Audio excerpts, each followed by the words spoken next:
He gave up his seat to a pregnant woman, but what happened next left everyone speechless. The train station buzzed with the usual symphony of activity. Doors hissing open, footsteps echoing, and the faint hum of conversations blending into the background. Elijah, a young black man in his late 20s, adjusted his backpack as he stepped onto the subway platform. He was tired. His shift at the auto repair shop had been grueling, but the thought of getting home to his little sister's birthday dinner kept him moving as the train screeched to a halt. Elijah joined the throng, squeezing into the already crowded car. He managed to find a spot by the door, one hand gripping the overhead bar for balance. Across from him, he noticed a woman visibly pregnant, holding onto a pole with one hand while clutching her oversized bag with the other.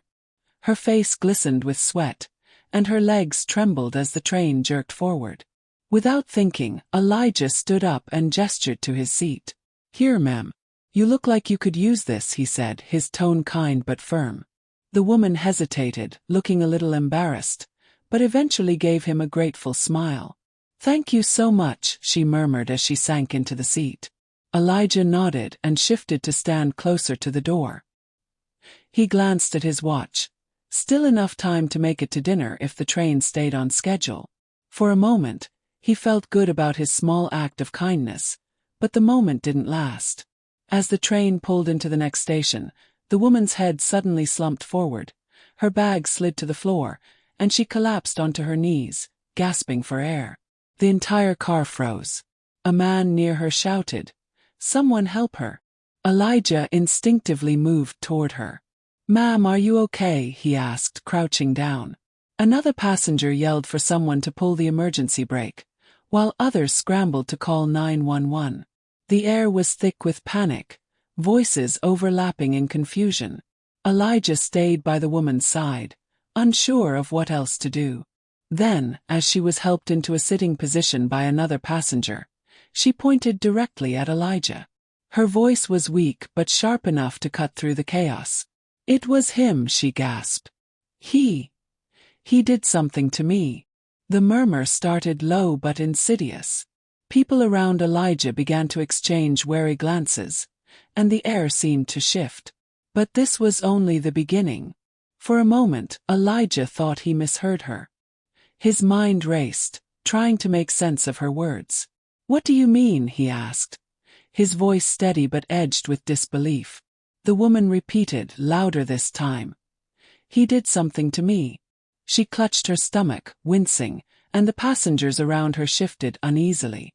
"Whoa, hold on," Elijah said, raising his hands defensively. "I didn't do anything. I just gave her my seat." The murmurs grew louder now, a wave of suspicion rippling through the car. A man in a gray suit near the woman spoke up, his brow furrowed. "I saw him standing close to her. What were you doing near her bag?" Elijah turned toward the man, incredulous. "I wasn't near her bag. I was standing by the door the whole time." But it didn't seem to matter. People were already piecing together their own version of events, their assumptions filling in the gaps. A woman with a stroller muttered something under her breath, casting a weary glance at Elijah. Another passenger, an older man with glasses, stepped between Elijah and the pregnant woman as if to shield her. "Someone call the police," a voice shouted from the back. Elijah's stomach sank. "Why would you call the cops?" "I didn't do anything," his voice cracked slightly, not from fear but from frustration. The train screeched to a stop at the next station, and moments later, 2 transit officers boarded the car. Their presence seemed to intensify the tension in the air. "What's going on here?" one of them asked, surveying the scene. Passengers immediately began talking over one another, pointing fingers and giving fragmented accounts of what they thought had happened. "She collapsed and he was right there," one woman said, nodding toward Elijah. "He gave up his seat, but then, I don't know, something feels off," another added hesitantly. The officers looked at Elijah, who stood frozen in place, his hand still raised slightly as if to prove he meant no harm. "You," one officer said, gesturing toward him. "Step off the train so we can sort this out." "I didn't do anything," Elijah protested, his voice firmer now. I just gave her my seat. Ask anyone. The officers exchanged a glance before one replied. We'll figure that out. Let's go. But before Elijah could move, another voice cut through the tension. Wait. It was a teenage girl with braids sitting near the back of the car. She stood up, her phone in hand. I saw the whole thing. He didn't touch her or her stuff. He literally just gave her his seat. Her words hung in the air, a small crack in the wall of suspicion. But it wasn't enough to dissolve the doubt entirely. The pregnant woman groaned, clutching her stomach again. One of the officers crouched beside her, asking questions. What happened, ma'am? Did someone harm you? She pointed at Elijah once more. It was him. I felt dizzy after he stood so close. I don't know what he did, but it was him. Elijah's heart pounded. He wanted to scream, to demand why she was doing this, but he knew better. His father's voice echoed in his mind. Stay calm no matter what. Don't give them any reason to see you as a threat. The officers, now visibly more alert, asked him to step aside. Sir, this is just protocol. We need to get her medical attention and figure out what's going on. Reluctantly, Elijah nodded and followed them off the train, feeling every pair of eyes on him as he walked. The whispers behind him stung more than he cared to admit. Outside the car, the tension didn't ease. If anything, it grew heavier as more officers arrived and passengers spilled onto the platform, their accounts becoming more dramatic with each retelling. But things were about to take an even darker turn. Elijah stood on the platform, his back against the cold concrete wall, as two officers questioned him. Around them, a small crowd gathered, whispering and pointing. The pregnant woman sat on a bench a few feet away, clutching her belly and shaking her head as paramedics examined her. Every now and then, her gaze flicked toward Elijah, a mix of fear and accusation in her eyes. Let me get this straight, the taller officer said, flipping open his notepad. You're saying you gave up your seat, and that's all that happened? Yes, Elijah replied firmly. That's all I did. I don't even know this woman. The shorter officer chimed in. Then why would she accuse you of something? People don't just make these things up. Elijah clenched his fists, forcing himself to stay calm. I don't know why she's saying this. Maybe she's confused, or maybe something else is going on. But I didn't do anything wrong. From behind the officers, a middle-aged woman in a red coat stepped forward. I saw him too, she said, her voice hesitant. He was acting kind of close to her, you know what I mean. Elijah's eyes widened. I wasn't anywhere near her except to offer my seat. The taller officer nodded toward the woman. Ma'am, did you see anything else suspicious? She shook her head slowly. No, but I think it's worth looking into. You can't be too careful these days. The words hit Elijah like a punch to the gut. He turned to the officers, his voice rising. This is ridiculous. You're taking her word and a bunch of guesses over facts. Check the security cameras if you don't believe me. The officers exchanged a glance. One of them sighed. We're working on it. Just cooperate, okay? Meanwhile, the crowd grew restless. People whispered louder now, speculating wildly. He probably slipped something into her drink, a man muttered. Or tried to take her bag, someone else suggested. Look at him. He's so defensive, that's a red flag, a woman added. Elijah heard every word, and his blood boiled. But before he could say anything, the teenage girl who had spoken up earlier stepped forward again, holding her phone. Excuse me, she said loudly, her voice cutting through the chatter. I have a video. I was recording a TikTok when this all happened. He didn't do anything. Look. She handed her phone to the shorter officer, who watched the video carefully.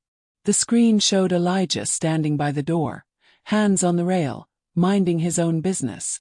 The moment he gave up his seat was clear, as was his distance from the pregnant woman afterward. The officer's expression softened slightly as he handed the phone to his partner. This doesn't show any contact between him and the woman, he admitted. The taller officer frowned, then turned to the pregnant woman. Ma'am, are you absolutely sure it was him? Her face crumpled and tears spilled down her cheeks. I don't know, she stammered. I felt dizzy and he was right there. I just assumed. Elijah felt a mix of relief and frustration. You assumed. You've got half this platform thinking I'm some kind of criminal because you assumed. The crowd's whispers shifted now, uncertainty rippling through them. Some people looked embarrassed. Others doubled down on their suspicions. But just as things seemed to calm, one of the paramedics spoke up. Her blood pressure is dangerously low. This could explain the dizziness and confusion, but we need to get her to the hospital to run some tests. The officers nodded, then turned back to Elijah. We're not detaining you, the taller one said, though his tone was far from apologetic. But we'll need to file a report. Stay nearby in case we need more information. Elijah's jaw tightened. Fine. Do what you have to do. As the paramedics wheeled the woman away and the crowd slowly dispersed, Elijah remained on the platform, shaken but not broken. However, the damage had already been done, and the fight for his dignity wasn't over yet. Elijah stayed on the platform, leaning against a steel pillar as the crowd thinned out. A few stragglers lingered, still casting furtive glances his way, but most people seemed eager to leave the uncomfortable scene behind. His mind raced. Every fiber of his being screamed at the injustice. How quickly assumptions had painted him as the villain. He noticed the teenage girl who had defended him earlier standing nearby, scrolling through her phone. She looked up and caught his eye, offering a small, apologetic smile. Thanks for speaking up, Elijah said. His voice strained but sincere. He shrugged. It's just messed up how everyone jumped on you like that. People always assume the worst for no reason. Her words lingered in the air. No reason. Elijah knew better. He'd seen it before, felt it before. It wasn't no reason. As he stood there, one of the officers approached him again. Listen, the taller one began, his tone more measured now. We reviewed the security footage. From the train, it backs up what you said. You didn't do anything wrong. You're free to go. Elijah let out a sharp exhale, relief flooding through him. I told you that from the start, he said, unable to keep the edge out of his voice. The officer shifted uncomfortably. Yeah, well, we had to be thorough. You know how it is. Elijah stared at him, the words catching in his throat. Did he really know how it was? Or was the officer just excusing the implicit bias that had colored the entire situation? Before he could respond, the paramedics returned from the ambulance parked outside. One of them walked over to Elijah and the officer. She's stabilized now, the paramedic said. Turns out her dizziness was caused by a severe drop in blood pressure. Nothing to do with anyone on the train. It could have happened anywhere. The officer nodded, as if that settled the matter. All right, thanks for the update. He turned back to Elijah. Looks like this was all a big misunderstanding. Elijah felt his jaw clench again. Misunderstanding. The word felt too light, too casual for the weight of what had just happened. Misunderstanding, he repeated, his tone icy. Do you have any idea what it's like to have a whole train of people look at you like you're a criminal? To hear them whisper, point, assume. The officer looked down awkwardly, scratching the back of his neck. Look, I get it, okay? But it's over now. You can go. Elijah laughed bitterly.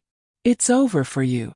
For me, this will stick in my mind every time I get on a train, every time someone looks at me sideways. You don't get to tell me it's over. The officer didn't respond, and after a moment, he walked away. The teenage girl approached Elijah again, holding up her phone. I posted the video, she said softly. The whole thing, from you giving up your seat to everyone blaming you. People need to see what really happened. Elijah blinked, taken aback. You didn't have to do that, he said. I wanted to, she replied. People need to stop jumping to conclusions. Maybe this will make someone think twice next time. Elijah nodded, appreciating her gesture, even if he wasn't sure it would change anything. As he finally made his way out of the station, his phone buzzed. It was his sister, asking if he was still coming to her birthday dinner. Elijah hesitated before responding. The weight of the evening pressed on him, but he knew he couldn't let it ruin the one bright spot in his day. "I'm on my way," he texted back. But as he walked through the city streets, Elijah couldn't shake the nagging thought. How many others had faced the same rush to judgment without someone like that teenager to stand up for them? And how often did those stories end differently? Later that evening, Elijah sat at his sister's dining table, the sound of laughter and clinking glasses filling the room. He smiled faintly as his little sister blew out her candles, the warmth of family easing some of the tension still knotted in his chest. But even as he celebrated, his mind kept circling back to the events of the day. The way assumptions could snowball, how quickly kindness could be twisted into suspicion, and the fragility of trust among strangers. After the cake was cut and the dishes cleared, Elijah stepped out onto the small balcony for a moment of quiet. His sister joined him, handing him a cup of coffee. "You okay?" she asked, sensing something was off. Elijah hesitated before nodding. "Yeah, just had a rough ride home." She didn't press, but he could tell she wanted to. Finally, he sighed and told her the story. Every detail, from the act of giving up his seat to the accusations and the girl who came to his defense. When he finished, she shook her head, her expression a mix of sadness and anger. "It's not fair," she said softly. "You did the right thing, and somehow you still ended up being the bad guy." Elijah nodded, staring out at the city lights. "It's not just me though. This happens to people all the time. I was lucky that girl had my back. Not everyone gets that." His sister rested a hand on his shoulder. "You can't control what people assume, Eli, but you can control how you handle it. You stayed calm and you stood your ground. That says a lot about who you are." Elijah thought about her words. He hadn't felt calm in the moment, but looking back, he realized she was right. He could have lashed out, shouted, or stormed off, but he hadn't, and maybe that had made all the difference. As he stood there, a thought struck him. Kindness wasn't always easy, and it didn't always pay off the way you expected. But it mattered because the world was too quick to judge, too quick to assume, and someone had to break that cycle.